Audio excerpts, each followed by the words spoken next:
After leaving Vienna, and long before you come to Budapest, the Danube enters a region of singular loneliness and desolation, where its waters spread away on all sides regardless of a main channel, and the country becomes a swamp for miles upon miles, covered by a vast sea of low willow bushes. On the big maps, this deserted area is painted in a fluffy blue, growing fainter in color as it leaves the banks, and across it may be seen in large straggling letters the word Sumpfi, meaning marshes.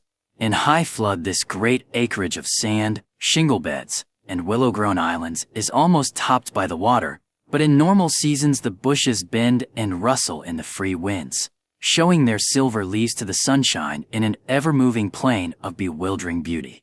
These willows never attain to the dignity of trees. They have no rigid trunks. They remain humble bushes, with rounded tops and soft outline, swaying on slender stems that answer to the least pressure of the wind, supple as grasses, and so continually shifting that they somehow give the impression that the entire plain is moving and alive. For the wind sends waves rising and falling over the whole surface, waves of leaves instead of waves of water, green swells like the sea, too, until the branches turn and lift, and then silvery white as their underside turns to the sun. Happy to slip beyond the control of the stern banks, the Danube here wanders about at will among the intricate network of channels intersecting the islands everywhere with broad avenues down which the waters pour with a shouting sound, making whirlpools, eddies, and foaming rapids, tearing at the sandy banks, carrying away masses of shore and willow clumps, and forming new islands innumerably which shift daily in size and shape and possess at best an impermanent life, since the flood time obliterates their very existence. Properly speaking, this fascinating part of the river's life begins soon after leaving Pressburg, and we, in our Canadian canoe, with gypsy tent and frying pan on board, reached it on the crest of a rising flood about mid-July. That very same morning, when the sky was reddening before sunrise, we had slipped swiftly through still sleeping Vienna, leaving it a couple of hours later a mere patch of smoke against the blue hills of the Wienerwald on the horizon. We had breakfasted below Fischermend under a grove of birch trees roaring in the wind, and had then swept on the tearing current past Orth, Hainburg, Petronell, the old Roman Carnuntum of Marcus Aurelius, and so under the frowning heights of Felsen on a spur of the Carpathians, where the march steals in quietly from the left, and the frontier is crossed between Austria and Hungary.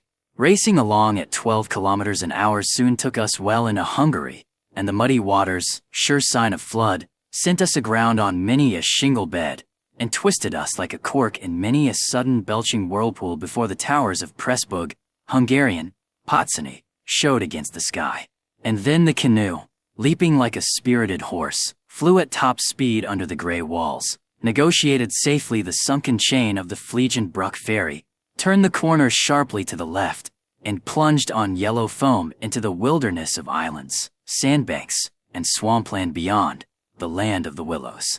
The change came suddenly, as when a series of bioscope pictures snaps down on the streets of a town and shifts without warning into the scenery of lake and forest. We entered the land of desolation on wings, and in less than half an hour there was neither boat, nor fishing hut, nor red roof, nor any single sign of human habitation and civilization within sight.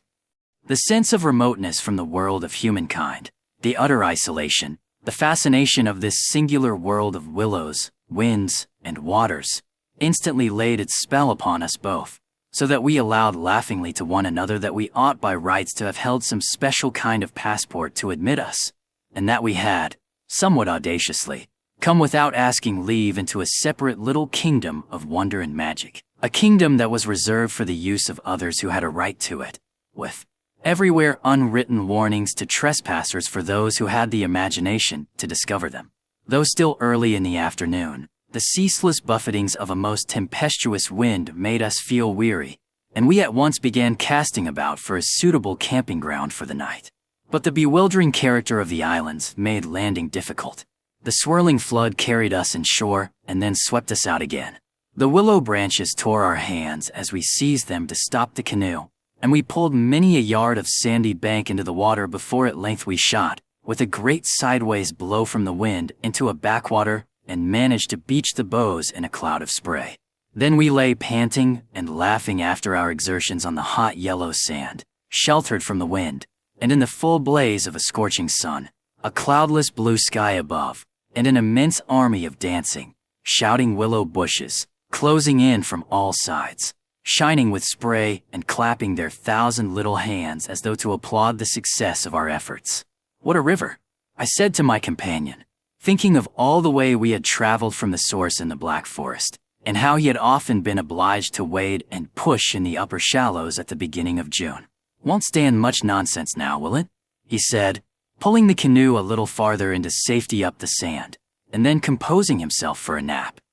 I lay by his side, happy and peaceful in the bath of the elements, water, wind, sand, and the great fire of the sun, thinking of the long journey that lay behind us, and of the great stretch before us to the Black Sea, and how lucky I was to have such a delightful and charming traveling companion as my friend, the Swede. We had made many similar journeys together, but the Danube, more than any other river I knew, impressed us from the very beginning with its aliveness. From its tiny bubbling entry into the world among the pinewood gardens of Danube, until this moment when it began to play the great river game of losing itself among the deserted swamps, unobserved, unrestrained, it had seemed to us like following the growth of some living creature, sleepy at first, but later developing violent desires as it became conscious of its deep soul. It rolled, like some huge fluid being, through all the countries we had passed, holding our little craft on its mighty shoulders, playing roughly with us sometimes, yet always friendly and well-meaning, till at length we had come inevitably to regard it as a great personage. How, indeed, could it be otherwise, since it told us so much of its secret life? At night we heard it singing to the moon as we lay in our tent, uttering that odd sibilant note peculiar to itself, and said to be caused by the rapid tearing of the pebbles along its bed. So great is its hurrying speed. We knew, too, the voice of its gurgling whirlpools, suddenly bubbling up on a surface previously quite calm, the roar of its shallows and swift rapids, its constant steady thundering below, all mere surface sounds, and that ceaseless tearing of its icy waters at the banks. How it stood up and shouted when the rains fell flat upon its face, and how its laughter roared out when the wind blew upstream and tried to stop its growing speed. We knew all its sounds and voices, its tumblings and foamings, its unnecessary splashing against the bridges, that self-conscious chatter when there were hills to look on, the affected dignity of its speech when it passed through the little towns, far too important to laugh, and all these faint, sweet whisperings when the sun caught it fairly in some slow curve and poured down upon it till the steam rose. It was full of tricks, too, in its early life before the great world knew it. There were places in the upper reaches among the Swabian forests, when yet the first whispers of its destiny had not reached it, where it elected to disappear through holes in the ground, to appear again on the other side of the porous limestone hills and start a new river with another name, leaving, too, so little water in its own bed that we had to climb out and wade and push the canoe through miles of shallows. And a chief pleasure, in those early days of its irresponsible youth, was to lie low, like Brer Fox, just before the little turbulent tributaries came to join it from the Alps, and to refuse to acknowledge them when in, but to run for miles side by side, the dividing line well marked, the very levels different, the Danube utterly declining to recognize the newcomer. Below Passau, however, it gave up this particular trick, for there the inn comes in with a thundering power impossible to ignore, and so pushes and incommodes the parent river that there is hardly room for them in the long twisting gorge that follows, and the Danube is shoved this way and that against the cliffs, and forced to hurry itself with great waves and much dashing to and fro in order to get through in time. And during the fight our canoe slipped down from its shoulder to its breast, and had the time of its life among the struggling waves. But the inn taught the old river a lesson, and after Passau it no longer pretended to ignore new arrivals. This was many days back, of course, and since then we had come to know other aspects of the great creature, and across the Bavarian wheat plain of Straubing she wandered so slowly under the blazing June sun that we could well imagine only the surface inches were water, while below there moved, concealed as by a silken mantle, a whole army of undines, passing silently and unseen down to the sea, and very leisurely too, lest they be discovered. Much too we forgave her because of her friendliness to the birds and animals that haunted the shores. Cormorants lined the banks in lonely places in rows like short black palings. Gray crows crowded the shingle beds. Storks stood fishing in the vistas of shallower water that opened up between the islands, and hawks, swans, and marsh birds of all sorts filled the air with glinting wings and singing, petulant cries. It was impossible to feel annoyed with the river's vagaries after seeing a deer leap with a splash into the water at sunrise and swim past the bows of the canoe. And often we saw fawns peering at us from the underbrush, or looked straight into the brown eyes of a stag as we charged full tilt round a corner and entered another reach of the river. Foxes, too, everywhere haunted the banks, tripping daintily among the driftwood and disappearing so suddenly that it was impossible to see how they managed it. But now, after leaving Pressburg, everything changed a little, and the Danube became more serious. It ceased trifling. It was halfway to the Black Sea, within seeming distance almost of other, stranger countries where no tricks would be permitted or understood. It became suddenly grown up, and claimed our respect, and even our awe. It broke out into 3 arms, for one thing, that only met again 100 kilometers farther down, and for a canoe there were no indications which one was intended to be followed. "If you take a side channel," said the Hungarian officer we met in the Pressburg shop while buying provisions, "you may find yourselves, when the flood subsides, 40 miles from anywhere, high and dry, and you may easily starve. There are no people, no farms, no fishermen. I warn you not to continue.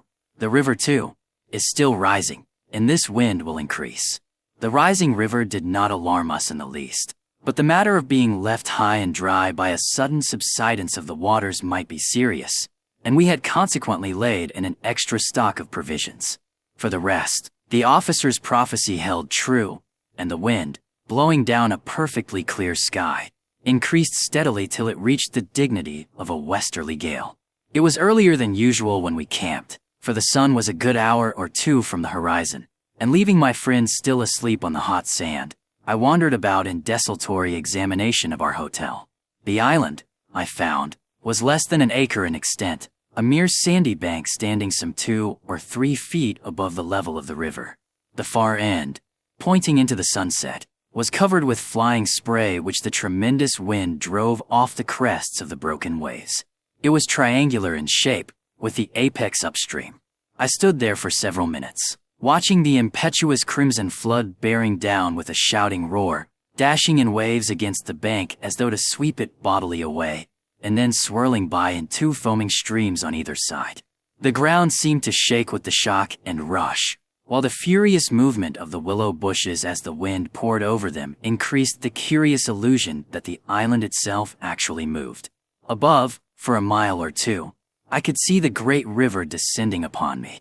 It was like looking up the slope of a sliding hill, white with foam, and leaping up everywhere to show itself to the sun. The rest of the island was too thickly grown with willows to make walking pleasant, but I made the tour, nevertheless. From the lower end the light, of course, changed, and the river looked dark and angry. Only the backs of the flying waves were visible, streaked with foam, and pushed forcibly by the great puffs of wind that fell upon them from behind.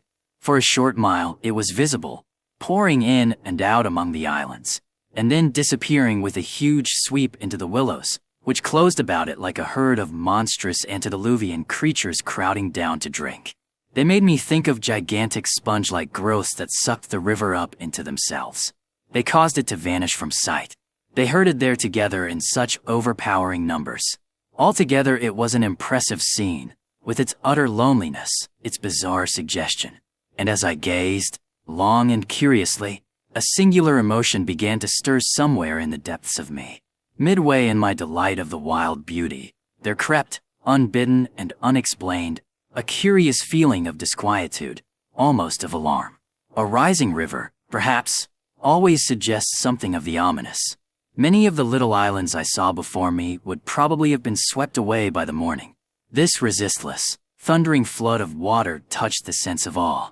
Yet I was aware that my uneasiness lay deeper far than the emotions of awe and wonder. It was not that I felt, nor had it directly to do with the power of the driving wind. This shouting hurricane that might almost carry up a few acres of willows into the air and scatter them like so much chaff over the landscape. The wind was simply enjoying itself, for nothing rose out of the flat landscape to stop it, and I was conscious of sharing its great game with a kind of pleasurable excitement.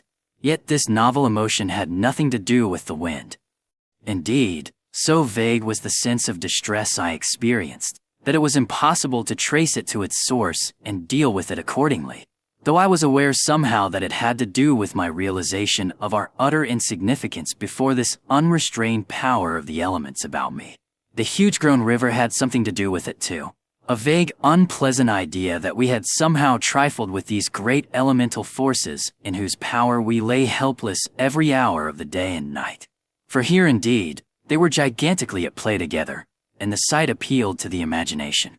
But my emotion, so far as I could understand it, seemed to attach itself more particularly to the willow bushes, to these acres and acres of willows, crowding, so thickly growing there, swarming everywhere the eye could reach, pressing upon the river as though to suffocate it, standing in dense array mile after mile beneath the sky, watching, waiting, listening. And, apart quite from the elements, the willows connected themselves subtly with my malaise, attacking the mind insidiously somehow by reason of their vast numbers, and contriving in some way or other to represent to the imagination a new and mighty power, a power, moreover, not altogether friendly to us. Great revelations of nature, of course, never fail to impress in one way or another, and I was no stranger to moods of the kind. Mountains overawe and oceans terrify, while the mystery of great forests exercises a spell peculiarly its own. But all these, at one point or another, somewhere link on intimately with human life and human experience. They stir comprehensible, even if alarming, emotions. They tend on the whole to exalt. With this multitude of willows, however, it was something far different, I felt. Some essence emanated from them that besieged the heart.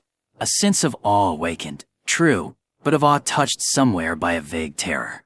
Their serried ranks, growing everywhere darker about me as the shadows deepened, moving furiously yet softly in the wind, woke in me the curious and unwelcome suggestion that we had trespassed here upon the borders of an alien world, a world where we were intruders, a world where we were not wanted or invited to remain, where we ran grave risks perhaps. The feeling, however, though it refused to yield its meaning entirely to analysis, did not at the time trouble me by passing into menace. Yet it never left me quite, even during the very practical business of putting up the tent in a hurricane of wind and building a fire for the stew pot. It remained, just enough to bother and perplex, and to rob a most delightful camping ground of a good portion of its charm. To my companion, however, I said nothing, for he was a man I considered devoid of imagination. In the first place, I could never have explained to him what I meant, and in the second, he would have laughed stupidly at me if I had. There was a slight depression in the center of the island, and here we pitched the tent. The surrounding willows broke the wind a bit. A poor camp, observed the imperturbable Swede when at last the tent stood upright. No stones and precious little firewood. I'm for moving on early tomorrow. This sand won't hold anything. But the experience of a collapsing tent at midnight had taught us many devices, and we made the cozy gypsy house as safe as possible, and then set about collecting a store of wood to last till bedtime. Willow bushes drop no branches, and driftwood was our only source of supply. We hunted the shores pretty thoroughly. Everywhere the banks were crumbling as the rising flood tore at them, and carried away great portions with a splash and a gurgle. The island's much smaller than when we landed, said the accurate Swede. It won't last long at this rate. We'd better drag the canoe close to the tent and be ready to start at a moment's notice. I shall sleep in my clothes.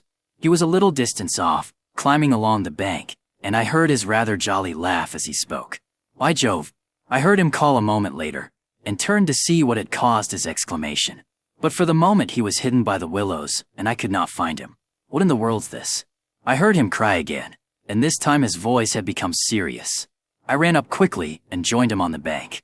He was looking over the river, pointing at something in the water. Good heavens, it's a man's body, he cried excitedly. Look, a black thing, turning over and over in the foaming waves, swept rapidly past. It kept disappearing and coming up to the surface again. It was about 20 feet from the shore, and just as it was opposite to where we stood, it lurched round and looked straight at us. We saw its eyes reflecting the sunset, and gleaming an odd yellow as the body turned over. Then it gave a swift gulping plunge, and dived out of sight in a flash. An otter, by gad! We exclaimed in the same breath, laughing. It was an otter, alive, and out on the hunt. Yet it had looked exactly like the body of a drowned man turning helplessly in the current. Far below, it came to the surface once again, and we saw its black skin, wet and shining in the sunlight. Then too, just as we turned back, our arms full of driftwood, another thing happened to recall us to the river bank. This time it really was a man, and what was more, a man in a boat. Now a small boat on the Danube was an unusual sight at any time. But here in this deserted region and at flood time, it was so unexpected as to constitute a real event. We stood and stared. Whether it was due to the slanting sunlight or the refraction from the wonderfully illumined water, I cannot say, but whatever the cause, I found it difficult to focus my sight properly upon the flying apparition. It seemed, however, to be a man standing upright in a sort of flat-bottomed boat, steering with a long oar, and being carried down the opposite shore at a tremendous pace. He apparently was looking across in our direction, but the distance was too great and the light too uncertain for us to make out very plainly what he was about. It seemed to me that he was gesticulating and making signs at us. His voice came across the water to us, shouting something furiously, but the wind drowned it so that no single word was audible. There was something curious about the whole appearance. Man, boat, signs, voice. That made an impression on me out of all proportion to its cause. He's crossing himself, I cried. Look, he's making the sign of the cross. I believe you're right, the Swede said, shading his eyes with his hand and watching the man out of sight. He seemed to be gone in a moment, melting away down there into the sea of willows where the sun caught them in the bend of the river and turned them into a great crimson wall of beauty. Mist, too, had begun to ruse so that the air was hazy. But what in the world is he doing at nightfall on this flooded river? I said half to myself, where is he going at such a time, and what did he mean by his signs and shouting? Do you think he wished to warn us about something? He saw our smoke and thought we were spirits probably, laughed my companion. These Hungarians believe in all sorts of rubbish. You remember the shopwoman at Pressboat warning us that no one ever landed here because it belonged to some sort of beings outside man's world. I suppose they believe in fairies and elementals, possibly demons too. That peasant in the boat saw people on the islands for the first time in his life, he added, after a slight pause. And it scared him, that's all. The Swede's tone of voice was not convincing, and his manner lacked something that was usually there. I noted the change instantly while he talked, though without being able to label it precisely. If they had enough imagination, I laughed loudly. I remember trying to make as much noise as I could. They might well people a place like this with the old gods of antiquity. The Romans must have haunted all this region more or less with their shrines and sacred groves and elemental deities.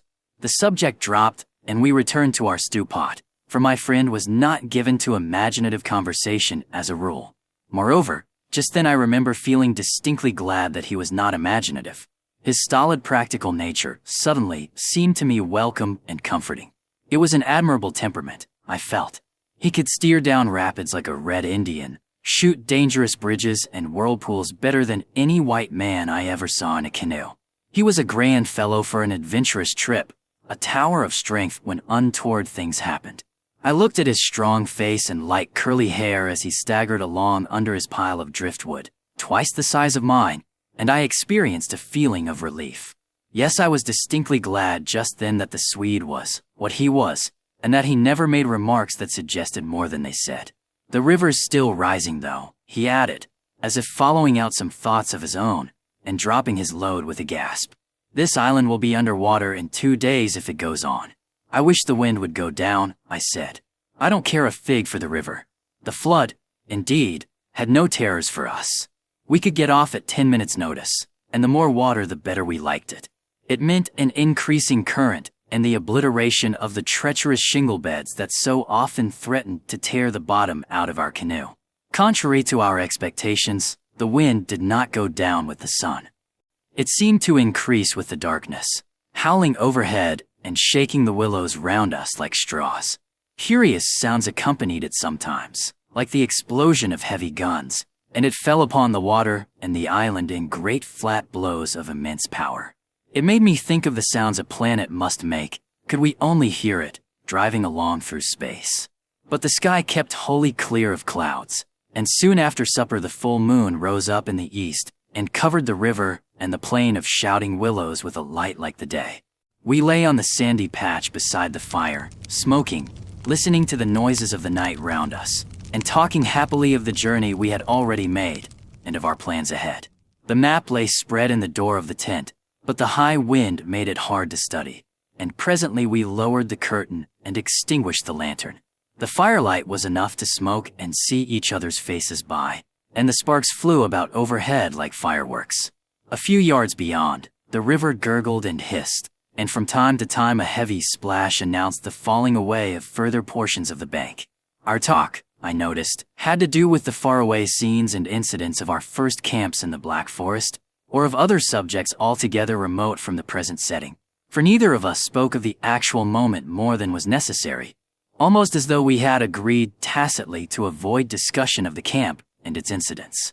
Neither the otter nor the boatman, for instance, received the honor of a single mention, though ordinarily these would have furnished discussion for the greater part of the evening. They were, of course, distinct events in such a place. The scarcity of wood made it a business to keep the fire going, for the wind, that drove the smoke in our faces wherever we sat, helped at the same time to make a forced draft. We took it in turn to make some foraging expeditions into the darkness, and the quantity the Swede brought back always made me feel that he took an absurdly long time finding it.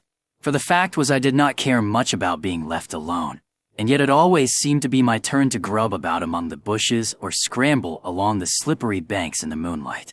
The long day's battle with wind and water, such wind and such water, had tired us both, and an early bed was the obvious program. Yet neither of us made the move for the tent.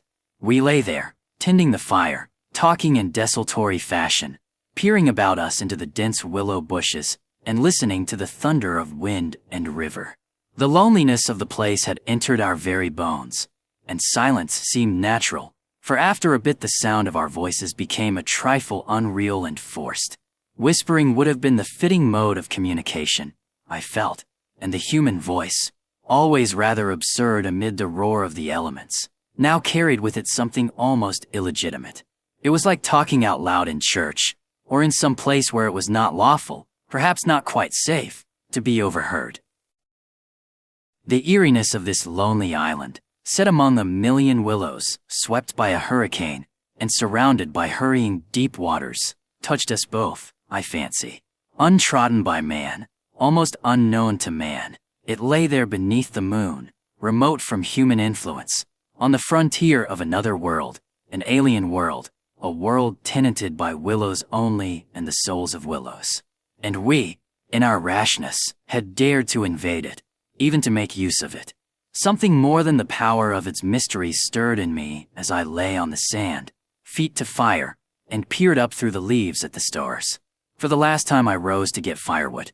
When this is burned up, I said firmly, I shall turn in, and my companion watched me lazily as I moved off into the surrounding shadows. For an unimaginative man, I thought he seemed unusually receptive that night, unusually open to suggestion of things other than sensory. He too was touched by the beauty and loneliness of the place. I was not altogether pleased, I remember, to recognize this slight change in him, and instead of immediately collecting sticks, I made my way to the far point of the island where the moonlight on plain and river could be seen to better advantage. The desire to be alone had come suddenly upon me. My former dread returned in force. There was a vague feeling in me I wished to face and probe to the bottom. When I reached the point of sand jutting out among the waves, the spell of the place descended upon me with a positive shock. No mere scenery could have produced such an effect. There was something more here, something to alarm. I gazed across the waste of wild waters. I watched the whispering willows. I heard the ceaseless beating of the tireless wind, and, one and all, each in its own way, stirred in me this sensation of a strange distress.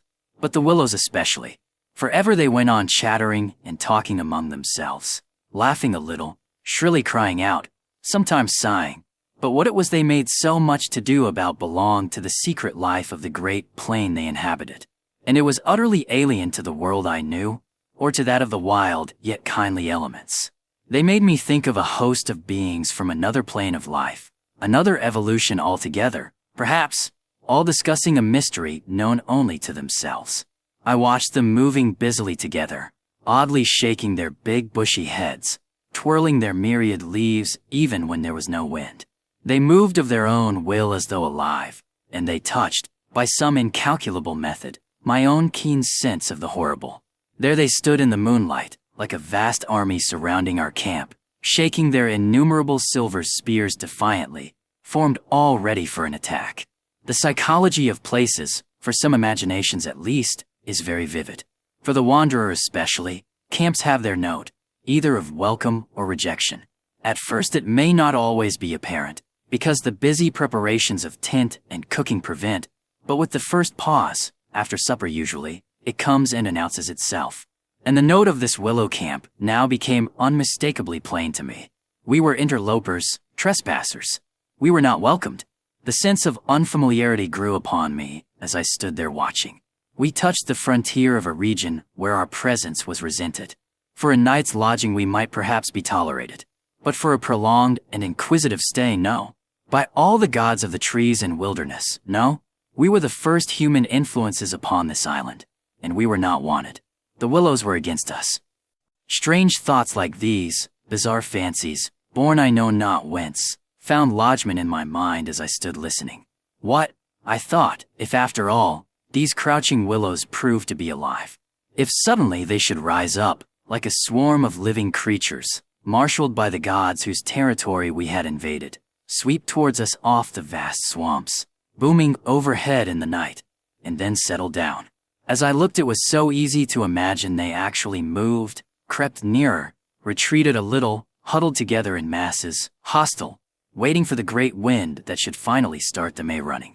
I could have sworn their aspect changed a little, and their ranks deepened and pressed more closely together.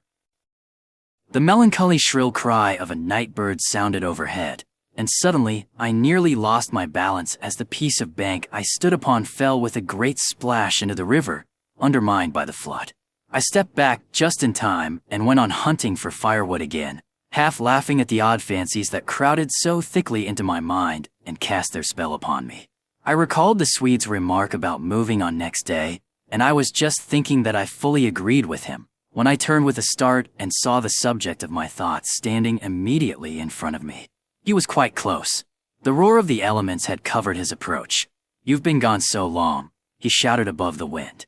"I thought something must have happened to you." But there was that in his tone, and a certain look in his face as well, that conveyed to me more than his usual words, and in a flash I understood the real reason for his coming. It was because the spell of the place had entered his soul too, and he did not like being alone. "River still rising," he cried, pointing to the flood in the moonlight. "And the wind's simply awful."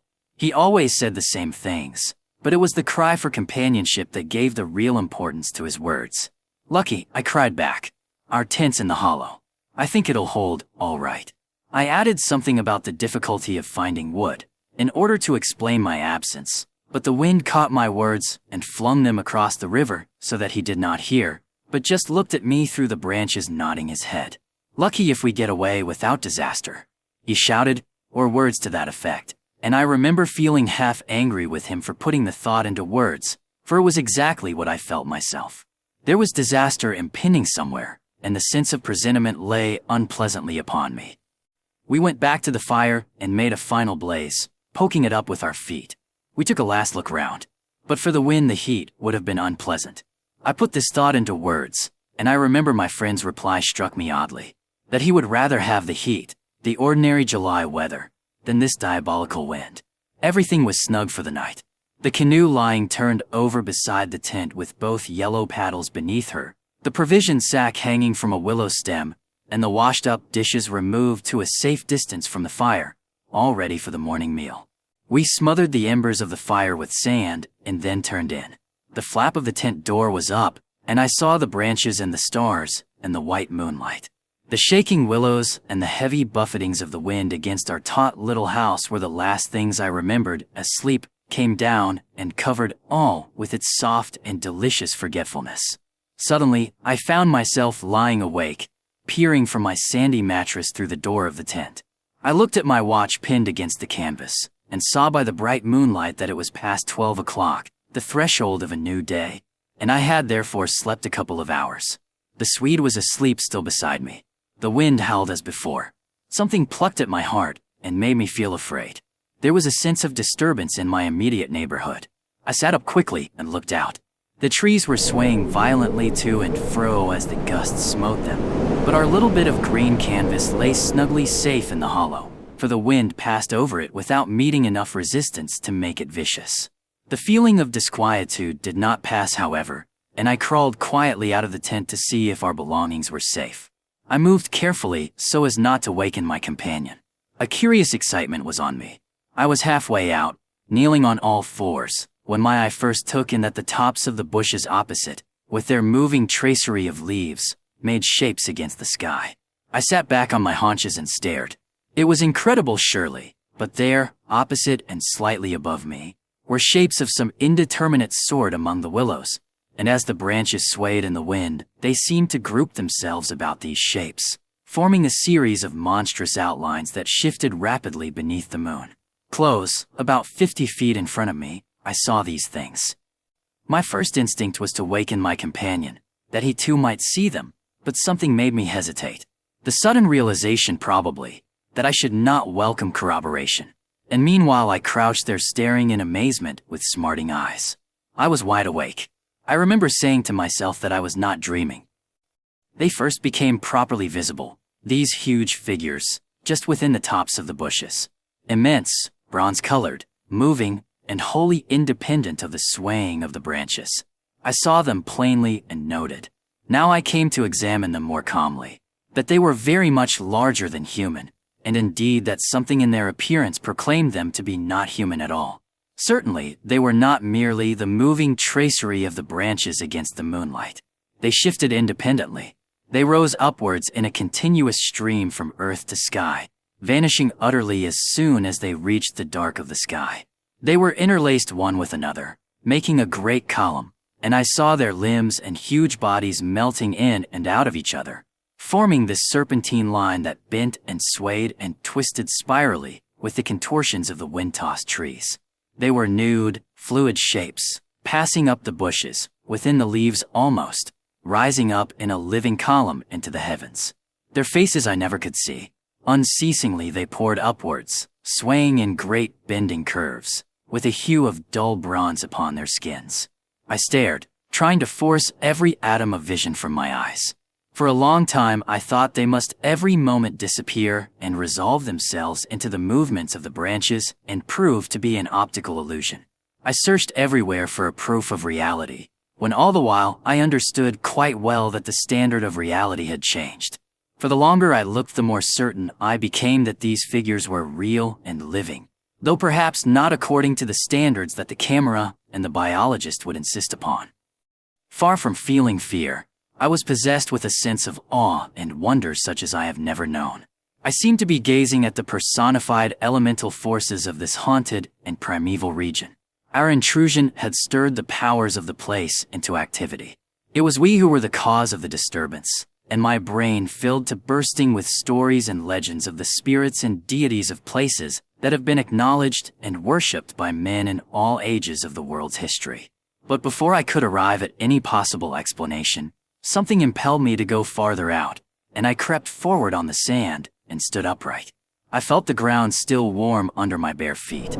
The wind tore at my hair and face, and the sound of the river burst upon my ears with a sudden roar.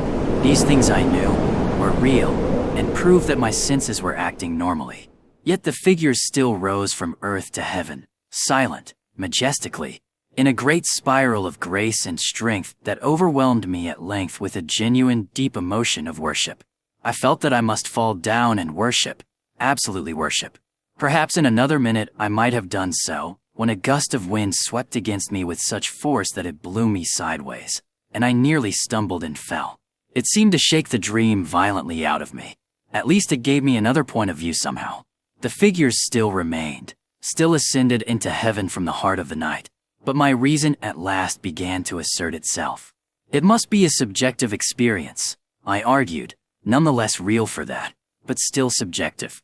The moonlight and the branches combined to work out these pictures upon the mirror of my imagination, and for some reason I projected them outwards and made them appear objective. I knew this must be the case, of course. I took courage and began to move forward across the open patches of sand. By Jove, though, was it all hallucination? Was it merely subjective? Did not my reason argue in the old feudal way from the little standard of the known? I only know that great column of figures ascended darkly into the sky for what seemed a very long period of time, and with a very complete measure of reality, as most men are accustomed to gauge reality. Then suddenly they were gone. And once they were gone, and the immediate wonder of their great presence had passed, fear came down upon me with a cold rush. The esoteric meaning of this lonely and haunted region suddenly flamed up within me, and I began to tremble dreadfully. I took a quick look round, a look of horror that came near to panic, calculating vainly ways of escape. And then, realizing how helpless I was to achieve anything really effective, I crept back silently into the tent and lay down again upon my sandy mattress, first lowering the door curtain to shut out the sight of the willows and the moonlight, and then burying my head as deeply as possible beneath the blankets to deaden the sound of the terrifying wind. As though further to convince me that I had not been dreaming, I remember that it was a long time before I fell again into a troubled and restless sleep. And even then only the upper crust of me slept, and underneath there was something that never quite lost consciousness, but lay alert and on the watch. But this second time I jumped up with a genuine start of terror. It was neither the wind nor the river that woke me, but the slow approach of something that caused the sleeping portion of me to grow smaller and smaller till at last it vanished altogether, and I found myself sitting bolt upright, listening. Outside there was a sound of multitudinous little patterings. They had been coming, I was aware, for a long time, and in my sleep they had first become audible. I sat there nervously wide awake as though I had not slept at all. It seemed to me that my breathing came with difficulty, and that there was a great weight upon the surface of my body. In spite of the hot night, I felt clammy with cold and shivered. Something surely was pressing steadily against the sides of the tent and weighing down upon it from above. Was it the body of the wind? Was this the pattering rain, the dripping of the leaves, the spray blown from the river by the wind and gathering in big drops? I thought quickly of a dozen things. Then suddenly the explanation leaped into my mind. A bough from the poplar, the only large tree on the island, had fallen with the wind. Still half caught by the other branches, it would fall with the next gust and crush us. And meanwhile its leaves brushed and tapped upon the tight canvas surface of the tent. I raised a loose flap and rushed out, calling to the Swede to follow. But when I got out and stood upright, I saw that the tent was free. There was no hanging bough. There was no rain or spray. Nothing approached. A cold gray light filtered down through the bushes and lay on the faintly gleaming sand. Stars still crowded the sky directly overhead, and the wind howled magnificently, but the fire no longer gave out any glow, and I saw the east reddening in streaks through the trees. Several hours must have passed since I stood there before watching the ascending figures, and the memory of it now came back to me horribly, like an evil dream. Oh, how tired it made me feel, that ceaseless raging wind. Yet, though the deep lassitude of a sleepless night was on me, my nerves were tingling with the activity of an equally tireless apprehension, and all idea of repose was out of the question. The river I saw had risen further. Its thunder filled the air, and a fine spray made itself felt through my thin sleeping shirt. Yet nowhere did I discover the slightest evidence of anything to cause alarm. This deep, prolonged disturbance in my heart remained wholly unaccounted for. My companion had not stirred when I called him, and there was no need to waken him now. I looked about me carefully, noting everything. The turned-over canoe, the yellow paddles, 2 of them I'm certain, the provision sack and the extra lantern hanging together from the tree, and, crowding everywhere about me, enveloping all, the willows, those endless shaking willows. A bird uttered its morning cry, and a string of duck passed with whirring flight overhead in the twilight. The sand whirled, dry and stinging, about my bare feet in the wind. I walked round the tent and then went out a little way into the bush so that I could see across the river to the farther landscape. and the same profound yet indefinable emotion of distress seized upon me again as I saw the interminable sea of bushes stretching to the horizon, looking ghostly and unreal in the wan light of dawn. I walked softly here and there, still puzzling over that odd sound of infinite pattering, and of that pressure upon the tent that had wakened me. It must have been the wind, I reflected. The wind bearing upon the loose hot sand, driving the dry particles smartly against the taut canvas, the wind dropping heavily upon our fragile roof. Yet all the time my nervousness and malaise increased appreciably. I crossed over to the farther shore and noted how the coastline had altered in the night, and what masses of sand the river had torn away. I dipped my hands and feet into the cool current and bathed my forehead. Already there was a glow of sunrise in the sky and the exquisite freshness of coming day. On my way back, I passed purposely beneath the very bushes where I had seen the column of figures rising into the air, and midway among the clumps I suddenly found myself overtaken by a sense of vast terror. From the shadows a large figure went swiftly by. Someone passed me, as sure as ever man did. It was a great staggering blow from the wind that helped me forward again, and once out in the more open space, the sense of terror diminished strangely. The winds were about and walking, I remember saying to myself, for the winds often move like great presences under the trees. And altogether the fear that hovered about me was such an unknown and immense kind of fear, so unlike anything I had ever felt before, that it woke a sense of awe and wonder in me that did much to counteract its worst effects. And when I reached a high point in the middle of the island from which I could see the wide stretch of river, crimson in the sunrise, the whole magical beauty of it all was so overpowering that a sort of wild yearning woke in me and almost brought a cry up into the throat. But this cry found no expression, for as my eyes wandered from the plain beyond to the island round me and noted our little tent half hidden among the willows, a dreadful discovery leaped out at me, compared to which my terror of the walking winds seemed as nothing at all. For a change, I thought, had somehow come about in the arrangement of the landscape. It was not that my point of vantage gave me a different view, but that an alteration had apparently been effected in the relation of the tent to the willows, and of the willows to the tent. Surely the bushes now crowded much closer, unnecessarily, unpleasantly close.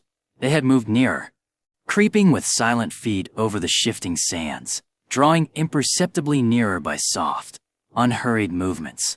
The willows had come closer during the night, but had the wind moved them, or had they moved of themselves?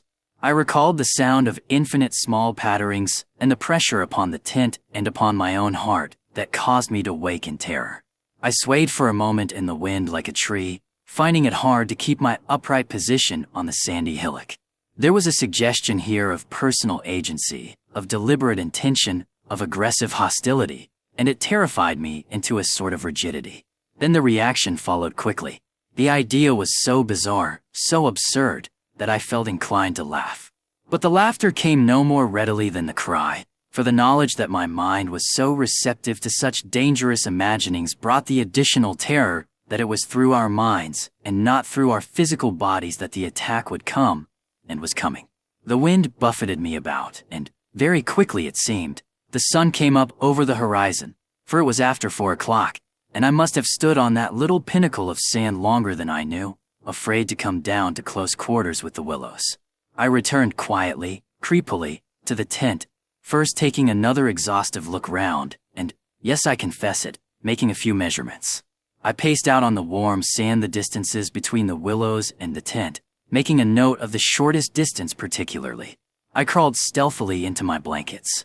My companion, to all appearances, still slept soundly, and I was glad that this was so. Provided my experiences were not corroborated, I could find strength somehow to deny them, perhaps. With the daylight, I could persuade myself that it was all a subjective hallucination, a fantasy of the night, a projection of the excited imagination. Nothing further came in to disturb me, and I fell asleep almost at once, utterly exhausted, yet still in dread of hearing again that weird sound of multitudinous pattering, or of feeling the pressure upon my heart that had made it difficult to breathe. The sun was high in the heavens when my companion woke me from a heavy sleep and announced that the porridge was cooked and there was just time to bathe. The grateful smell of frizzling bacon entered the tent door. River still rising, he said. And several islands out in midstream have disappeared altogether. Our own island's much smaller. Any wood left? I asked sleepily. The wood and the island will finish tomorrow in a dead heat, he laughed. But there's enough to last us till then. I plunged in from the point of the island, which had indeed altered a lot in size and shape during the night, and was swept down in a moment to the landing place opposite the tent. The water was icy and the banks flew by like the country from an express train. Bathing under such conditions was an exhilarating operation, and the terror of the night seemed cleansed out of me by a process of evaporation in the brain. The sun was blazing hot. Not a cloud showed itself anywhere. The wind, however, had not abated one little jot.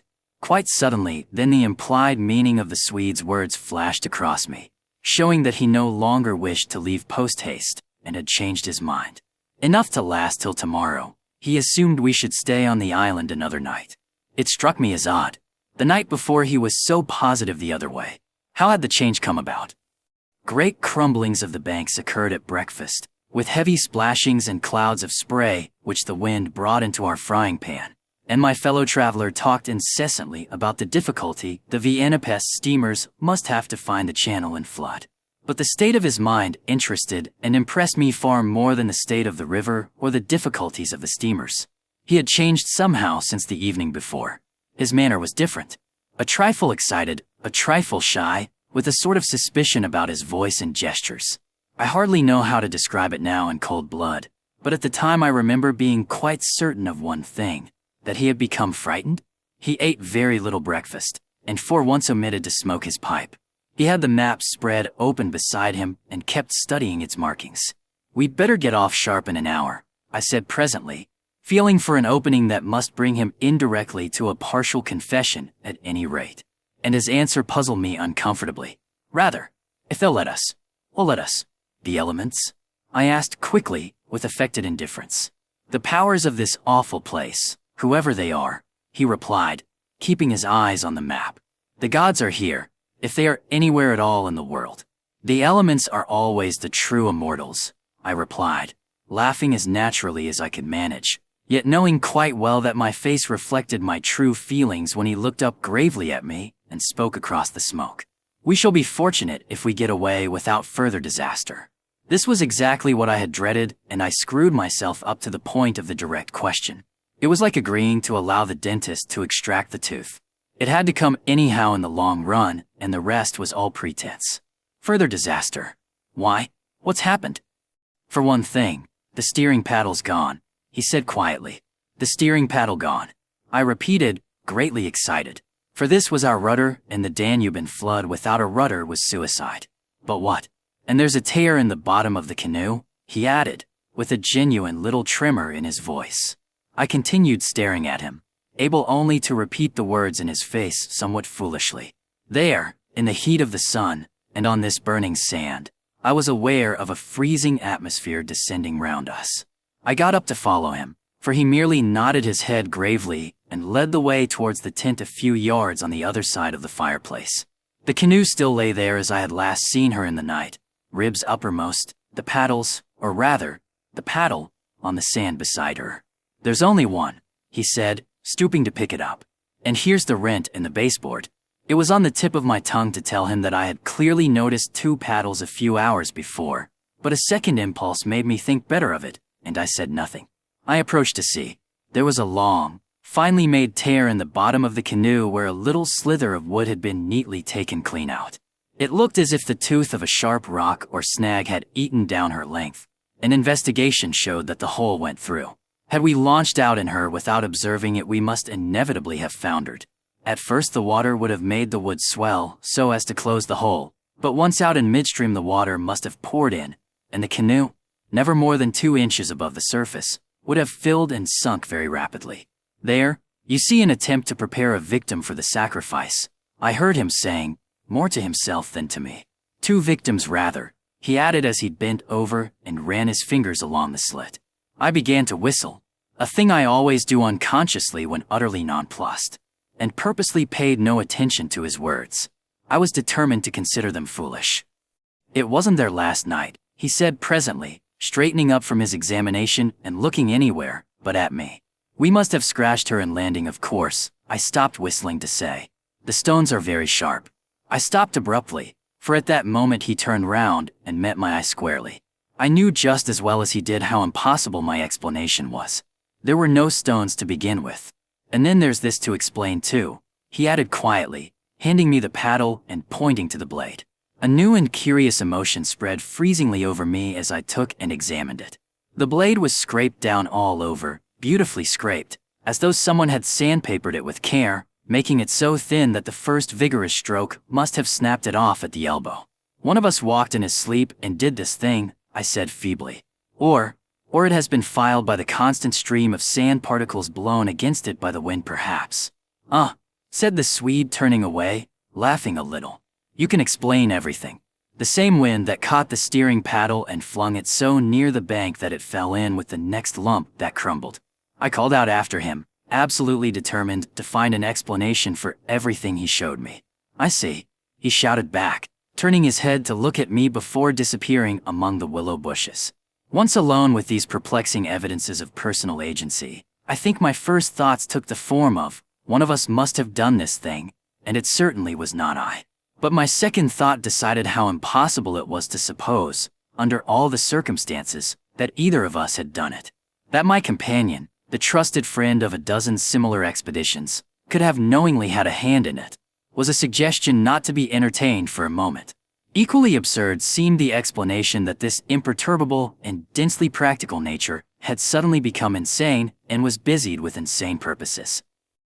Yet the fact remained that what disturbed me most, and kept my fear actively alive even in this blaze of sunshine and wild beauty, was the clear certainty that some curious alteration had come about in his mind. That he was nervous, timid, suspicious, aware of goings-on he did not speak about, watching a series of secret and hitherto unmentionable events, waiting, in a word, for a climax that he expected, and I thought, expected very soon. This grew up in my mind intuitively, I hardly knew how. I made a hurried examination of the tent and its surroundings, but the measurements of the night remained the same. There were deep hollows formed in the sand, I now noticed for the first time, basin-shaped and of various depths and sizes, varying from that of a teacup to a large bowl. The wind, no doubt, was responsible for these miniature craters, just as it was for lifting the paddle and tossing it towards the water. The rent in the canoe was the only thing that seemed quite inexplicable, and, after all, it was conceivable that a sharp point had caught it when we landed. The examination I made of the shore did not assist this theory, but all the same I clung to it with that diminishing portion of my intelligence which I called my reason.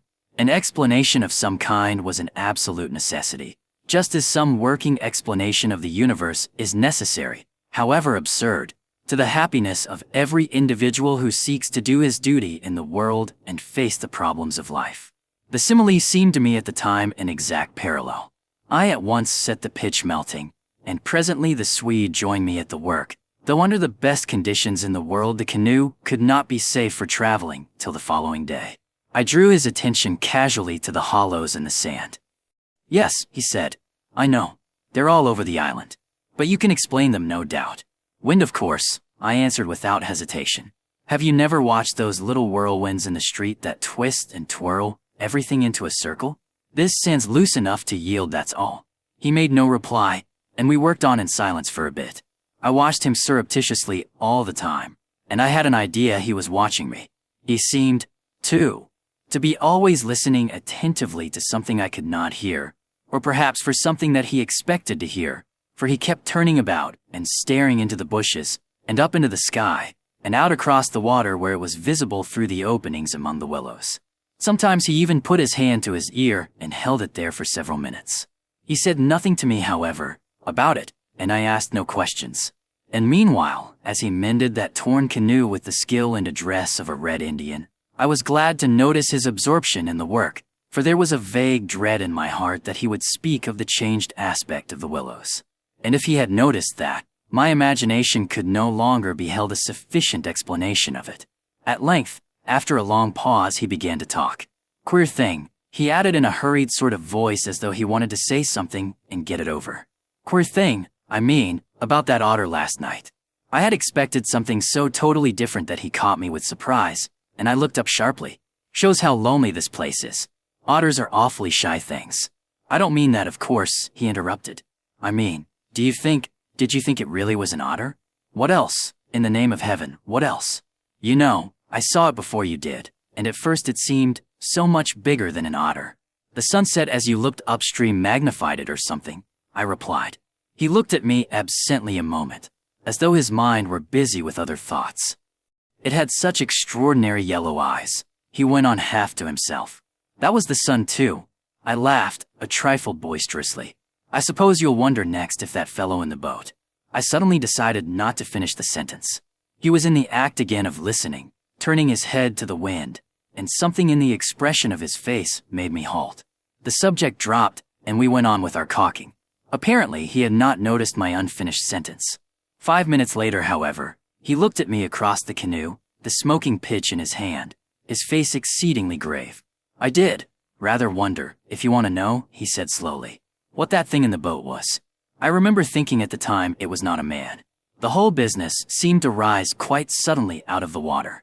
I laughed again boisterously in his face, but this time there was impatience, and a strain of anger too, in my feeling. Look here now, I cried. This place is quite queer enough without going out of our way to imagine things. That boat was an ordinary boat, and the man in it was an ordinary man, and they were both going downstream as fast as they could lick. And that otter was an otter, so don't let's play the fool about it. He looked steadily at me with the same grave expression. He was not in the least annoyed. I took courage from his silence. And for heaven's sake, I went on, don't keep pretending you hear things because it only gives me the jumps. And there's nothing to hear but the river and this cursed old thundering wind. You fool, he answered in a low shocked voice. You utter fool. That's just the way all victims talk. As if you didn't understand just as well as I do. He sneered with scorn in his voice and a sort of resignation. The best thing you can do is to keep quiet and try to hold your mind as firm as possible. This feeble attempt at self-deception only makes the truth harder when you're forced to meet it. My little effort was over, and I found nothing more to say, for I knew quite well his words were true, and that I was the fool, not he. Up to a certain stage in the adventure, he kept ahead of me easily, and I think I felt annoyed to be out of it, to be thus proved less psychic, less sensitive than himself to these extraordinary happenings, and half ignorant all the time of what was going on under my very nose. He knew from the very beginning, apparently, but at the moment I wholly missed the point of his words about the necessity of there being a victim, and that we ourselves were destined to satisfy the want. I dropped all pretense thenceforward, but thenceforward likewise my fear increased steadily to the climax. But you're quite right about one thing, he added before the subject passed, and that is that we're wiser not to talk about it, or even to think about it, because what one thinks finds expression in words, and what one says happens. That afternoon, while the canoe dried and hardened, we spent trying to fish, testing the leak, collecting wood, and watching the enormous flood of rising water.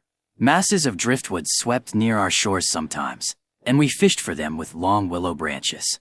The island grew perceptibly smaller as the banks were torn away with great gulps and splashes. The weather kept brilliantly fine till about 4 o'clock, and then for the first time in 3 days the wind showed signs of abating. Clouds began to gather in the southwest, spreading then slowly over the sky. This lessening of the wind came as a great relief, for the incessant roaring, banging, and thundering had irritated our nerves. Yet the silence that came about 5 o'clock with its sudden cessation was in a manner quite as oppressive. The booming of the river had everything in its own way then. It filled the air with deep murmurs, more musical than the wind noises, but infinitely more monotonous. The wind held many notes, rising, falling, always beating out some sort of great elemental tune, whereas the river's song lay between 3 notes at most, dull pedal notes that held a lugubrious quality foreign to the wind, and somehow seemed to me, in my then nervous state, to sound wonderfully well the music of doom. It was extraordinary, too, how the withdrawal suddenly of bright sunlight took everything out of the landscape that made for cheerfulness. And since this particular landscape had already managed to convey the suggestion of something sinister, the change of course was all the more unwelcome and noticeable.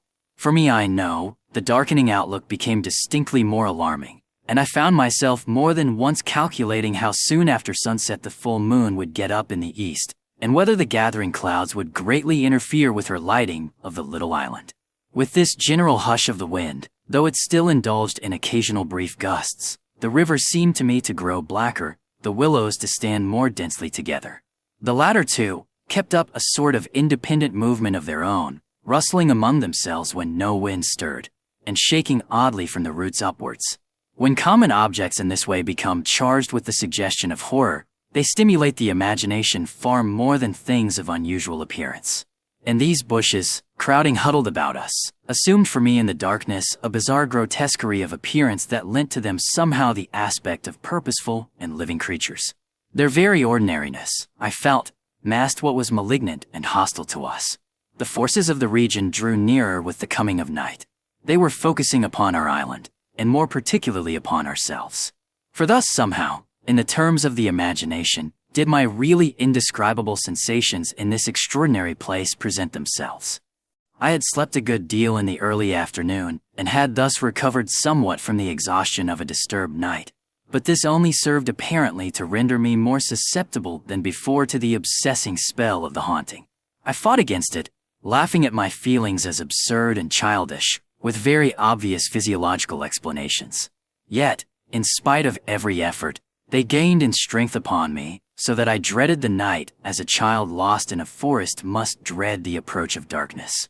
The canoe we had carefully covered with a waterproof sheet during the day, and the one remaining paddle had been securely tied by the Swede to the base of a tree, lest the wind should rob us of that too. From 5 o'clock onwards, I busied myself with the stew pot and preparations for dinner, it being my turn to cook that night.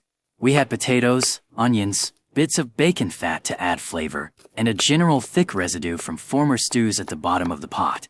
With black bread broken up into it, the result was most excellent, and it was followed by a stew of plums with sugar and a brew of strong tea with dried milk. A good pile of wood lay close at hand, and the absence of wind made my duties easy. My companion sat lazily watching me, dividing his attentions between cleaning his pipe and giving useless advice, an admitted privilege of the off-duty man. He had been very quiet all the afternoon, engaged in recaulking the canoe, strengthening the tent ropes and fishing for driftwood while I slept. No more talk about undesirable things had passed between us, and I think his only remarks had to do with the gradual destruction of the island, which he declared was not fully a third smaller than when we first landed. The pot had just begun to bubble when I heard his voice calling to me from the bank, where he had wandered away without my noticing. I ran up. "Come and listen," he said, "and see what you make of it." He held his hand cupwise to his ear, as so often before. "Now do you hear anything?" he asked, watching me curiously. We stood there, listening attentively together. At first I heard only the deep note of the water and the hissings rising from its turbulent surface. The willows, for once, were motionless and silent. Then a sound began to reach my ears faintly, a peculiar sound, something like the humming of a distant gong. It seemed to come across to us in the darkness from the waste of swamps and willows opposite. It was repeated at regular intervals, but it was certainly neither the sound of a bell nor the hooting of a distant steamer. I can liken it to nothing so much as to the sound of an immense gong, suspended far up in the sky, repeating incessantly its muffled metallic note, soft and musical, as it was repeatedly struck. My heart quickened as I listened. "I've heard it all day," said my companion. "While you slept this afternoon, it came all round the island. I hunted it down, but could never get near enough to localize it correctly. Sometimes it was overhead, and sometimes it seemed under the water. Once or twice, too, I could have sworn it was not outside at all but within myself. You know, the way a sound in the fourth dimension is supposed to come." I was too much puzzled to pay much attention to his words. I listened carefully, striving to associate it with any known familiar sound I could think of, but without success. It changed in the direction too, coming nearer, and then sinking utterly away into remote distance. I cannot say that it was ominous in quality, because to me it seemed distinctly musical, yet I must admit it set going a distressing feeling that made me wish I had never heard it. "The wind blowing in those sand funnels," I said, determined to find an explanation. "Or the bushes rubbing together after the storm perhaps." "It comes off the whole swamp," my friend answered. "It comes from everywhere at once." He ignored my explanations. "It comes from the willow bushes somehow. But now the wind has dropped, I objected. The willows can hardly make a noise by themselves, can they? His answer frightened me, first because I had dreaded it, and secondly because I knew intuitively it was true. It is because the wind has dropped, we now hear it. It was drowned before. It is the cry, I believe, of thee. I dashed back to my fire, warned by the sound of bubbling that the stew was in danger, but determined at the same time to escape further conversation. I was resolute, if possible, to avoid the exchanging of views. I dreaded, too, that he would begin about the gods, or the elemental forces, or something else disquieting, and I wanted to keep myself well in hand for what might happen later. There was another night to be faced before we escaped from this distressing place, and there was no knowing yet what it might bring forth. Come and cut up bread for the pot, I called to him, vigorously stirring the appetizing mixture.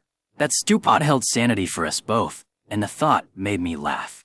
He came over slowly and took the provision sack from the tree, fumbling in its mysterious depths, and then emptying the entire contents upon the ground sheet at his feet.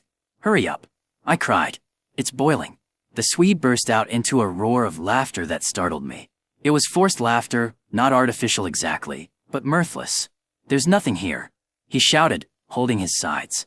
Bread, I mean. It's gone. There is no bread. They've taken it. I dropped the long spoon and ran up. Everything the sack had contained lay upon the ground sheet, but there was no loaf. The whole dead weight of my growing fear fell upon me and shook me. Then I burst out laughing too. It was the only thing to do, and the sound of my laughter also made me understand his. The stain of psychical pressure caused it, this explosion of unnatural laughter in both of us. It was an effort of repressed forces to seek relief.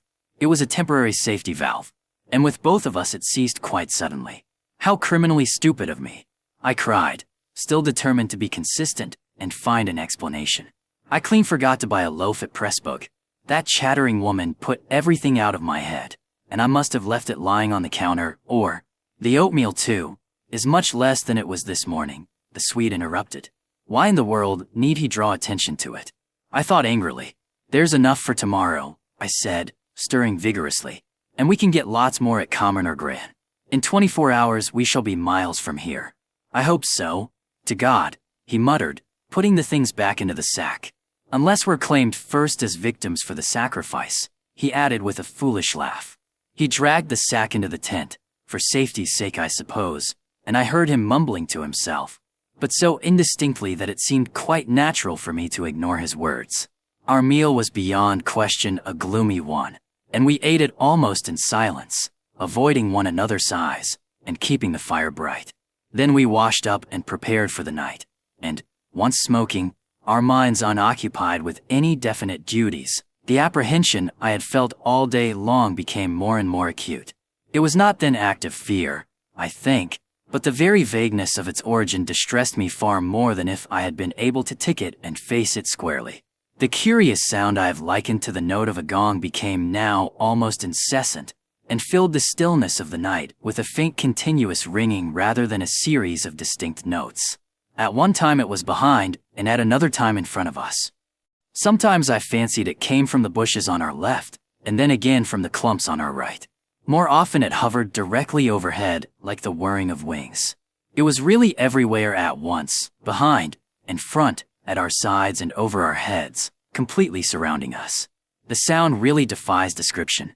But nothing within my knowledge is like that ceaseless muffled humming rising off the deserted world of swamps and willows. We sat smoking in comparative silence, the strain growing every minute greater. The worst feature of the situation seemed to me that we did not know what to expect, and could therefore make no sort of preparation by way of defense. We could anticipate nothing. My explanations made in the sunshine, moreover, now came to haunt me with their foolish and wholly unsatisfactory nature, and it was more and more clear to us that some kind of plain talk with my companion was inevitable, whether I liked it or not. After all, we had to spend the night together and to sleep in the same tent side by side. I saw that I could not get along much longer without the support of his mind, and for that, of course, plain talk was imperative. As long as possible, however, I postponed this little climax, and tried to ignore or laugh at the occasional sentences he flung into the emptiness. Some of these sentences, moreover, were confoundedly disquieting to me, coming as they did to corroborate much that I felt myself. Corroboration, too, which made it so much more convincing from a totally different point of view. He composed such curious sentences and hurled them at me in such an inconsequential sort of way, as though his main line of thought was secret to himself, and these fragments were mere bits he found it impossible to digest. He got rid of them by uttering them. Speech relieved him. It was like being sick. There are things about us, I'm sure, that make for disorder, disintegration, destruction, our destruction, he said once, while the fire blazed between us. We've strayed out of a safe line somewhere. And another time, when the gong sounds had come nearer, ringing much louder than before and directly over our heads, he said as though talking to himself, I don't think a gramophone would show any record of that. The sound doesn't come to me by the ears at all. The vibrations reach me in another manner altogether and seem to be within me, which is precisely how a fourth-dimensional sound might be supposed to make itself heard. I purposely made no reply to this, but I sat up a little closer to the fire and peered about me into the darkness. The clouds were massed all over the sky, and no trace of moonlight came through. Very still, too. Everything was, so that the river and the frogs had things all their own way. It has that about it, he went on, which is utterly out of common experience.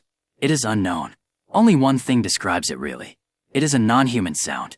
I mean a sound outside humanity.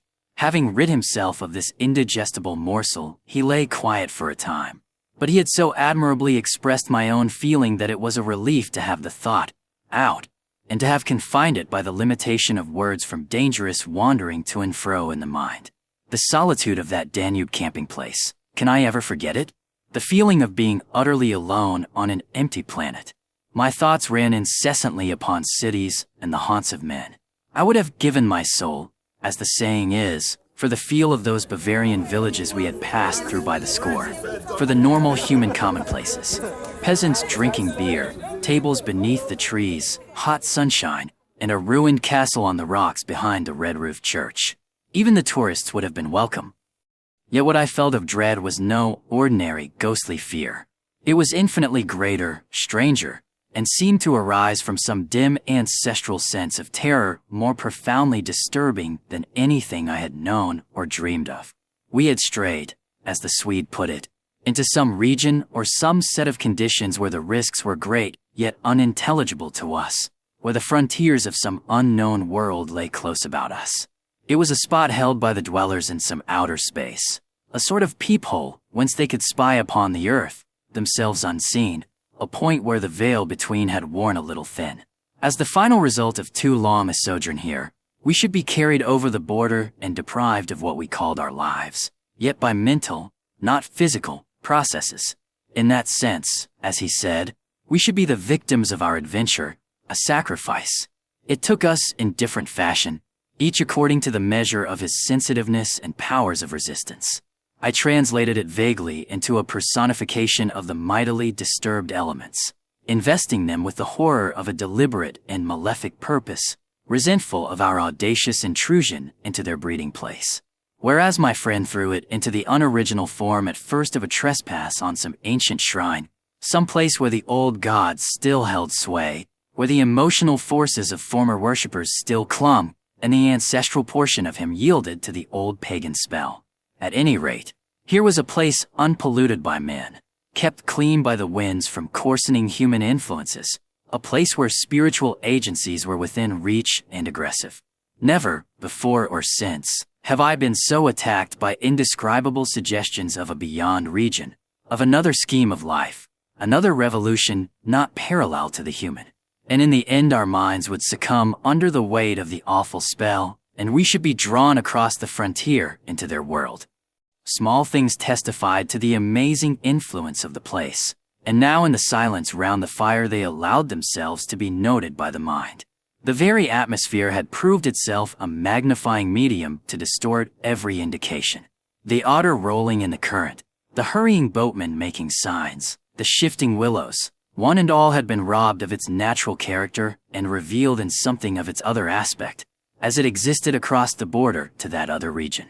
And this changed aspect I felt was now not merely to me, but to the race. The whole experience whose verge we touched was unknown to humanity at all. It was a new order of experience, and in the true sense of the word unearthly. It's the deliberate calculating purpose that reduces one's courage to zero, the Swede said suddenly, as if he had been actually following my thoughts. Otherwise, imagination might count for much. But the paddle, the canoe, the lessening food. Haven't I explained all that once? I interrupted viciously. You have, he answered dryly. You have indeed. He made other remarks too, as usual, about what he called the plain determination to provide a victim. But, having now arranged my thoughts better, I recognized that this was simply the cry of his frightened soul against the knowledge that he was being attacked in a vital part, and that he would be somehow taken or destroyed. The situation called for a courage and calmness of reasoning that neither of us could compass, and I have never before been so clearly conscious of two persons in me, the one that explained everything, and the other that laughed at such foolish explanations, yet was horribly afraid. Meanwhile, in the pitchy night the fire died down and the woodpile grew small. Neither of us moved to replenish the stock, and the darkness consequently came up very close to our faces. A few feet beyond the circle of firelight, it was inky black. Occasionally a stray puff of wind set the willows shivering about us, but apart from this not very welcome sound a deep and depressing silence reigned, broken only by the gurgling of the river and the humming in the air overhead. We both missed, I think, the shouting company of the winds. At length, at a moment when a stray puff prolonged itself as though the wind were about to rise again, I reached the point for me of saturation, the point where it was absolutely necessary to find relief in plain speech, or else to betray myself by some hysterical extravagance that must have been far worse in its effect upon both of us. I kicked the fire into a blaze, and turned to my companion abruptly. He looked up with a start. I can't disguise it any longer, I said. I don't like this place, and the darkness, and the noises, and the awful feelings I get. There's something here that beats me utterly. I'm in a blue funk, and that's the plain truth. If the other shore was different, I swear I'd be inclined to swim for it. The Swede's face turned very white beneath the deep tan of sun and wind. He stared straight at me and answered quietly, but his voice betrayed his huge excitement by its unnatural calmness. For the moment, at any rate, he was the strong man of the two. He was more phlegmatic, for one thing. It's not a physical condition we can escape from by running away, he replied, in the tone of a doctor diagnosing some grave disease. We must sit tight and wait. There are forces close here that could kill a herd of elephants in a second as easily as you or I could squash a fly. Our only chance is to keep perfectly still. Our insignificance perhaps may save us. I put a dozen questions into my expression of face, but found no words. It was precisely like listening to an accurate description of a disease whose symptoms had puzzled me.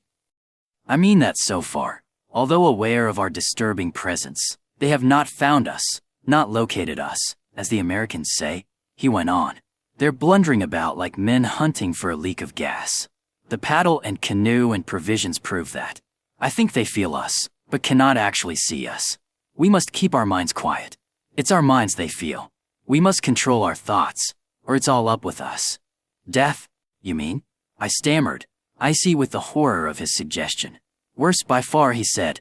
Death, according to one's belief, means either annihilation or release from the limitations of the senses, but it involves no change of character. You don't suddenly alter just because the body's gone. But this means a radical alteration, a complete change, a horrible loss of oneself by substitution, far worse than death, and not even annihilation. We happen to have camped in a spot where their region touches ours, where the veil between has worn thin. Horrors. He was using my very own phrase, my actual words, so that they are aware of our being in their neighborhood.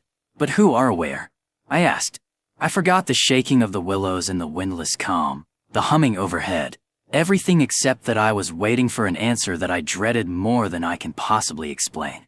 He lowered his voice at once to reply, leaning forward a little over the fire, an indefinable change in his face that made me avoid his eyes and look down upon the ground.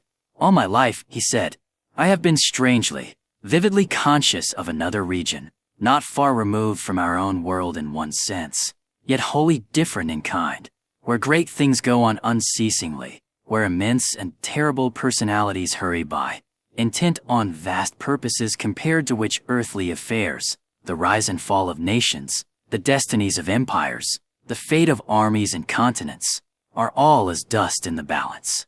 Vast purposes, I mean, that deal directly with the soul, and not indirectly with mere expressions of the soul. I suggest just now, I began, seeking to stop him, feeling as though I was face to face with a madman. But he instantly overbore me with his torrent that had to come. You think, he said, it is the spirit of the elements, and I thought perhaps it was the old gods.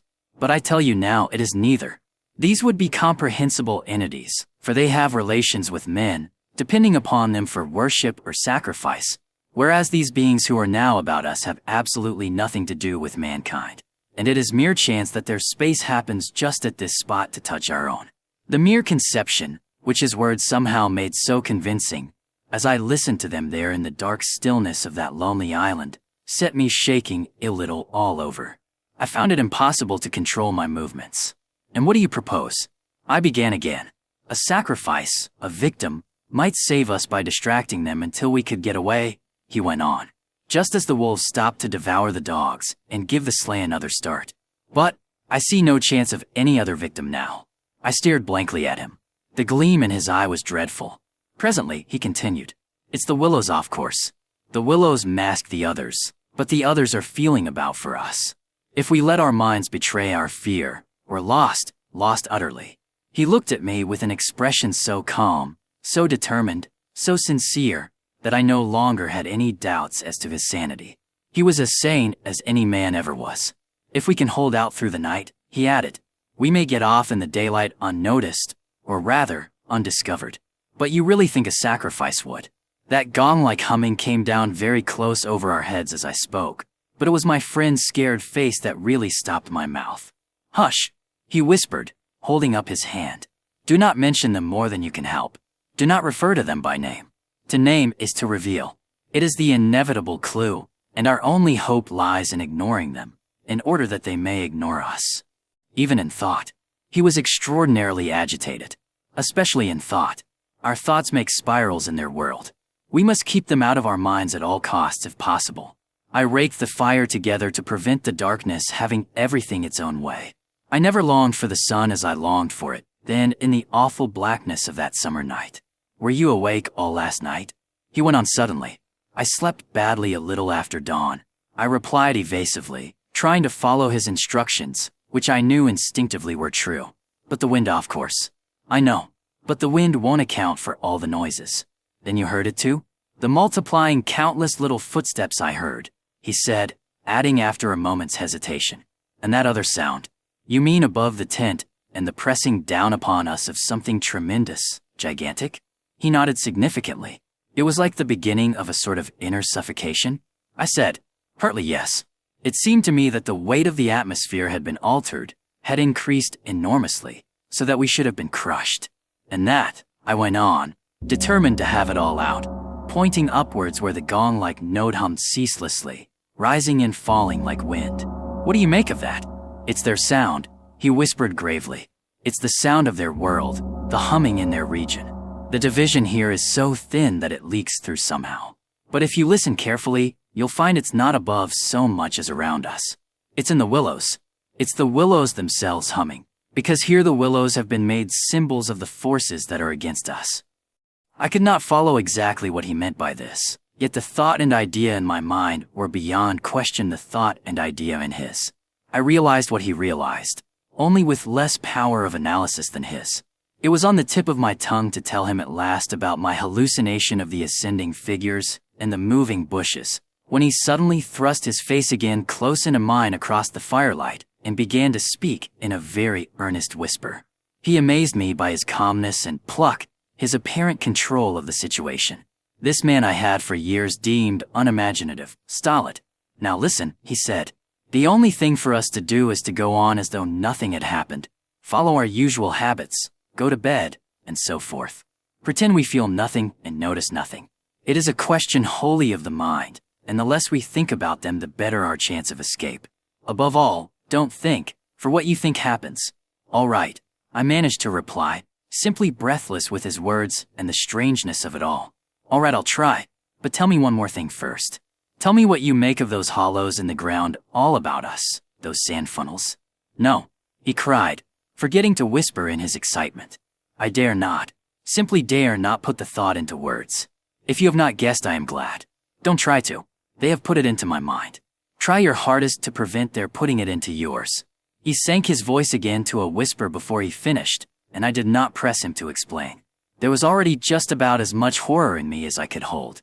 The conversation came to an end, and we smoked our pipes busily in silence. Then something happened, something unimportant apparently, as the way is when the nerves are in a very great state of tension, and this small thing for a brief space gave me an entirely different point of view. I chanced to look down at my sand shoe, the sort we used for the canoe, and something to do with the hole at the toe suddenly recalled to me the London shop where I had bought them, the difficulty the man had in fitting me, and other details of the uninteresting but practical operation. At once in its train, followed a wholesome view of the modern skeptical world I was accustomed to move in at home. I thought of roast beef and ale, motor cars, policemen, brass bands, and a dozen other things that proclaimed the soul of ordinariness or utility. The effect was immediate and astonishing even to myself. Psychologically, I suppose, it was simply a sudden and violent reaction after the strain of living in an atmosphere of things that to the normal consciousness must seem impossible and incredible. But, whatever the cause, it momentarily lifted the spell from my heart and left me for the short space of a minute feeling free and utterly unafraid. I looked up at my friend opposite. "You damned old pagan," I cried, laughing aloud in his face. "You imaginative idiot. You superstitious idolater. You." I stopped in the middle, seized anew by the old horror. I tried to smother the sound of my voice as something sacrilegious. The Swede, of course, heard it too, the strange cry overhead in the darkness, and that sudden drop in the air as though something had come nearer. He had turned ashen white under the tan.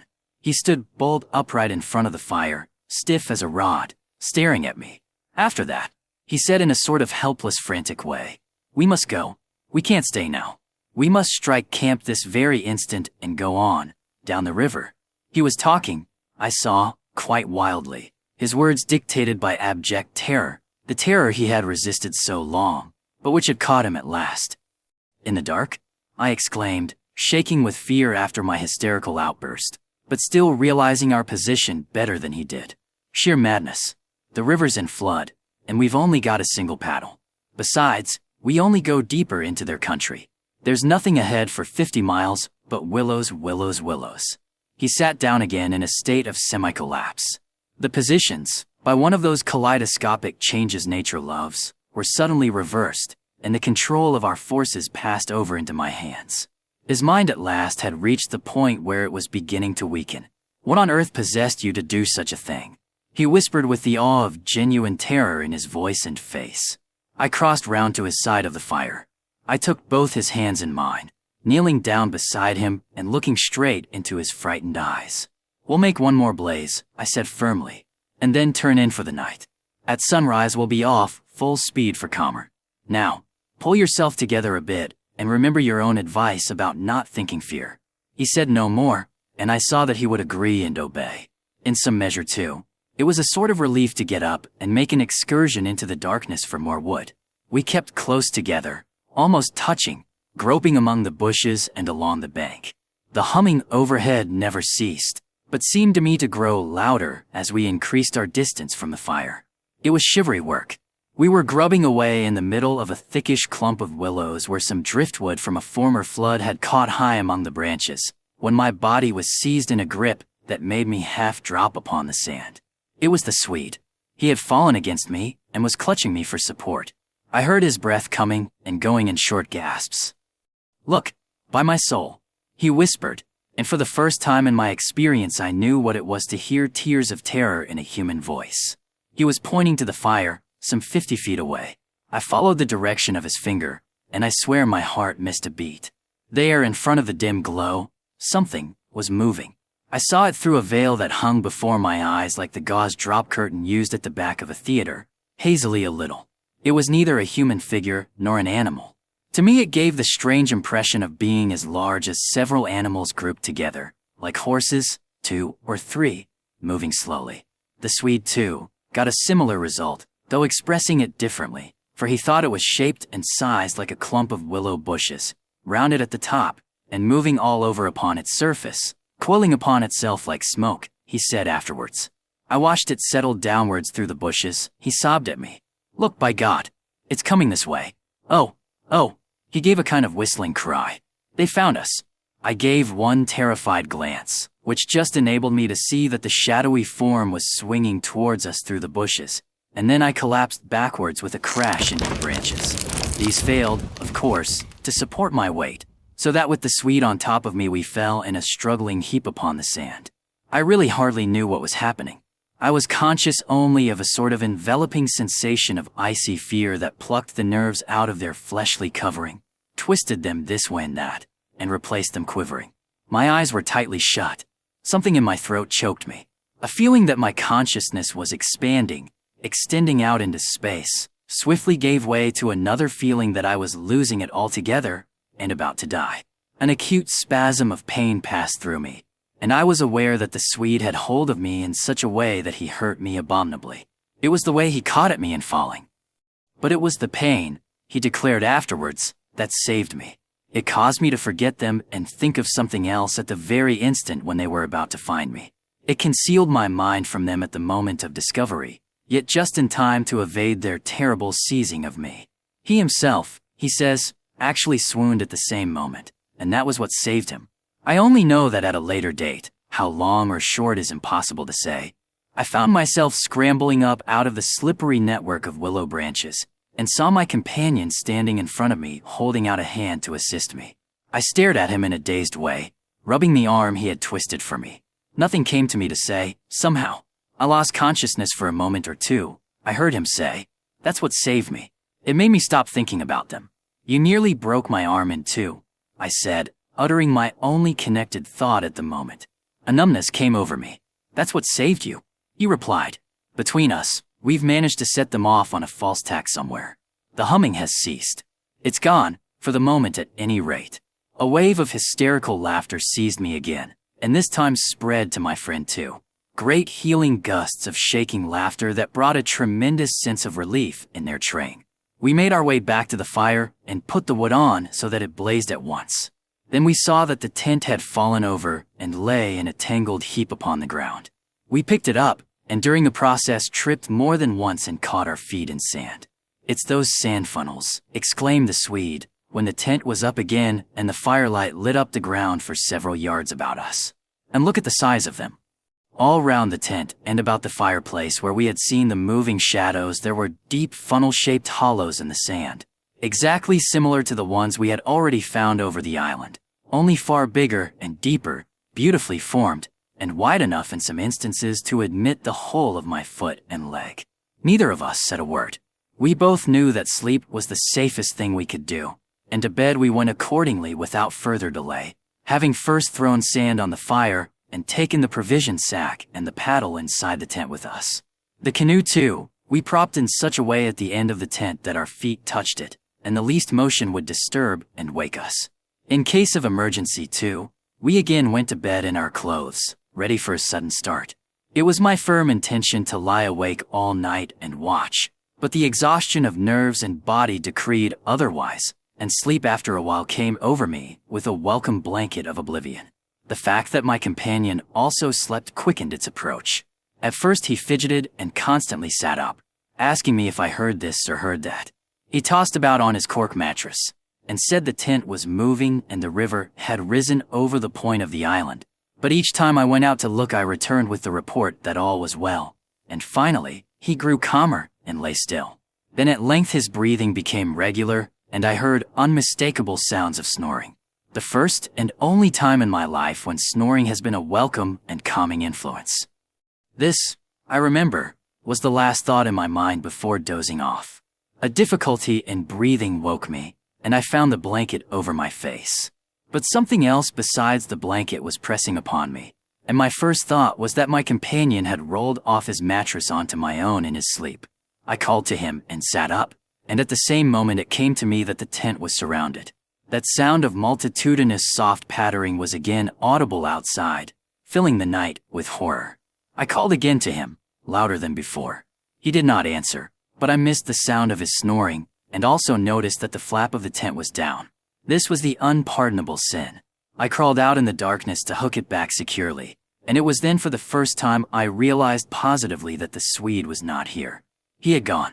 I dashed out in a mad run, seized by a dreadful agitation, and the moment I was out I plunged into a sort of torrent of humming that surrounded me completely and came out of every quarter of the heavens at once. It was that same familiar humming, gone mad. A swarm of great invisible bees might have been about me in the air. The sound seemed to thicken the very atmosphere, and I felt that my lungs worked with difficulty. But my friend was in danger, and I could not hesitate. The dawn was just about to break, and a faint whitish light spread upwards over the clouds from a thin strip of clear horizon. No wind stirred. I could just make out the bushes and river beyond, and the pale sandy patches. In my excitement, I ran frantically to and fro about the island, calling him by name, shouting at the top of my voice the first words that came into my head. But the willows smothered my voice and the humming muffled it, so that the sound only traveled a few feet round me. I plunged among the bushes, tripping headlong, tumbling over roots, and scraping my face as I tore this way and that among the preventing branches. Then, quite unexpectedly, I came out upon the island's point and saw a dark figure outlined between the water and the sky. It was the Swede, and already he had 1 foot in the river.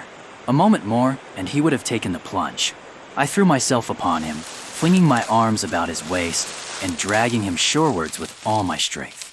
Off course he struggled furiously, making a noise all the time just like that cursed humming, and using the most outlandish phrases in his anger about going inside.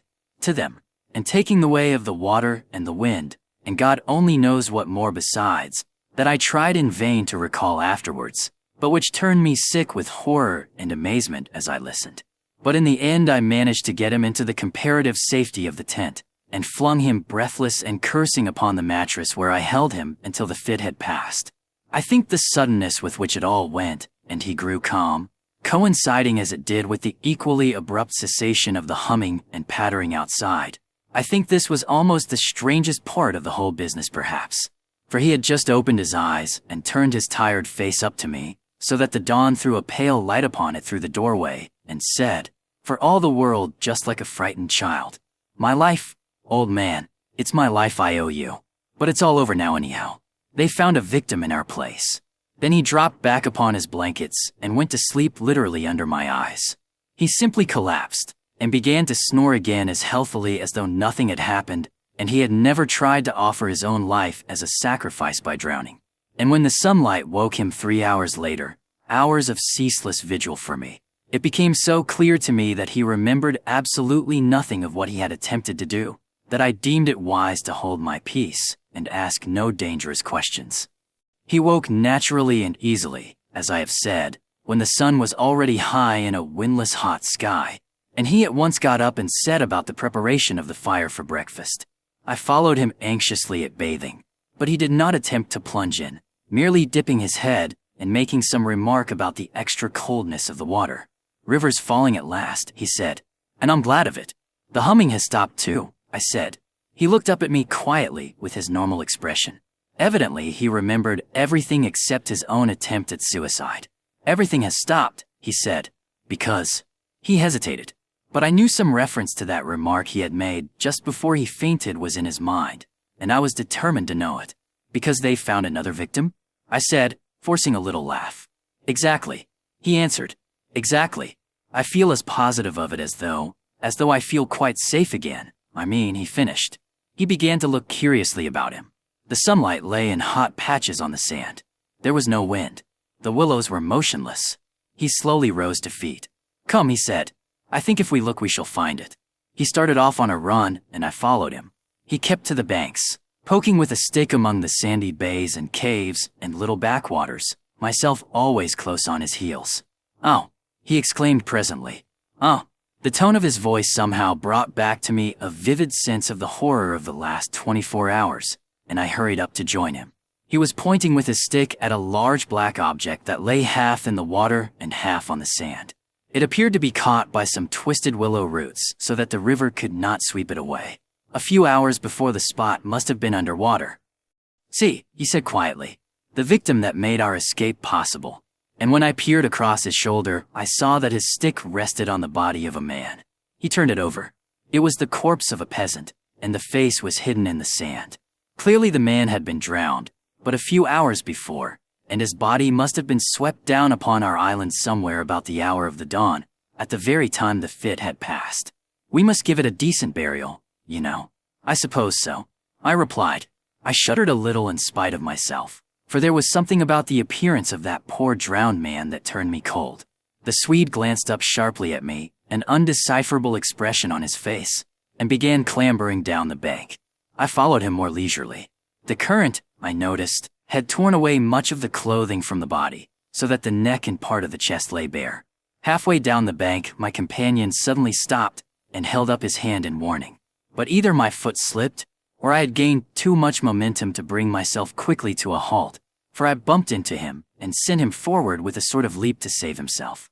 We tumbled together onto the hard sand, so that our feet splashed into the water, and, before anything could be done, we had collided a little heavily against the corpse.